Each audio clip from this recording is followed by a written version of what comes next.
everybody, welcome back to Magic Orthodoxy. My name's David and this is a deck review. This deck is called the Steamboats. The Steamboats were put out by the United States Playing Card Company and they are actually code 999. In some of my other deck reviews from the USPCC, you'll see a little code indicator, usually indicated down here on the UPC, that kind of denotes the numeric that is given to each deck. The Steamboats are kind of fun. The front is very plain. It's white, it's very simple, it just says 999 across the top. Kind of looks like the Bicycle Seconds deck, if you've ever seen that. The back design is actually prettier than the front, and surprisingly, this isn't the back of the cards. It would be kind of neat if that was the back of the cards, but it's not. It is a picture of a steamboat. It says Steamboat right there, and on the side it says 999 Steamboat, and then made in the USA. This deck kind of has a very interesting story to it. In the late 19th century, kind of all of the playing card companies that were out at that time, they all had a Steamboat deck of cards.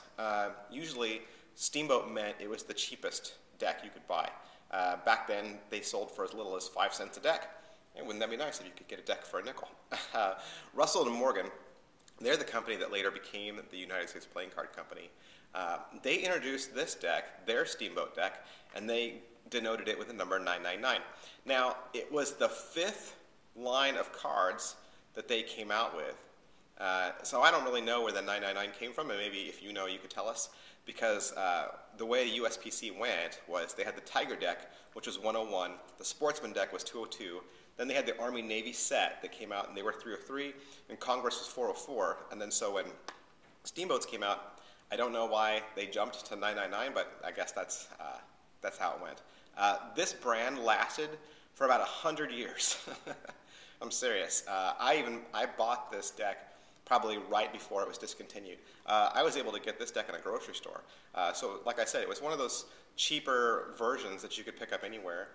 Lately, it's become one of those collectible decks, and finding this deck in one of its older versions is really something that's sought after. Currently, Dan and Dave do sell a reproduction of this deck, but again, it's a reproduction, it's not the same. The back design is kind of like a blue floral pattern. It's repeating through a blue grid, and this is a casino back. A casino back is not necessarily the same thing as a full bleed. A full bleed is usually the color, usually it's a solid color that goes all the way to the edge, but a casino back is when the pattern repeats through the whole way and goes right up to the edge. And the reason why it's called a casino back is because this is the style of cards that casinos use. They typically don't use cards that have white borders.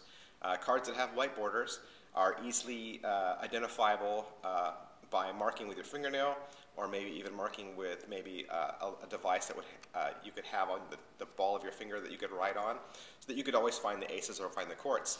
But a casino back has the pattern go all the way to the edge, so you don't have that white pattern. The cards themselves are pretty standard.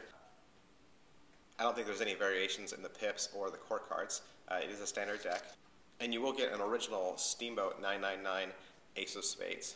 So that's the Steamboat deck, and I would highly recommend looking for that one if you're into collecting some of the earlier decks, the vintage ones, and whatnot.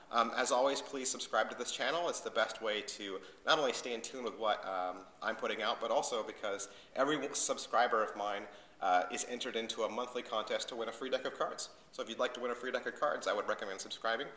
You can always follow me on Facebook. That way you kind of stay updated on which videos I'm putting out. And you can also like me on Twitter. Thanks.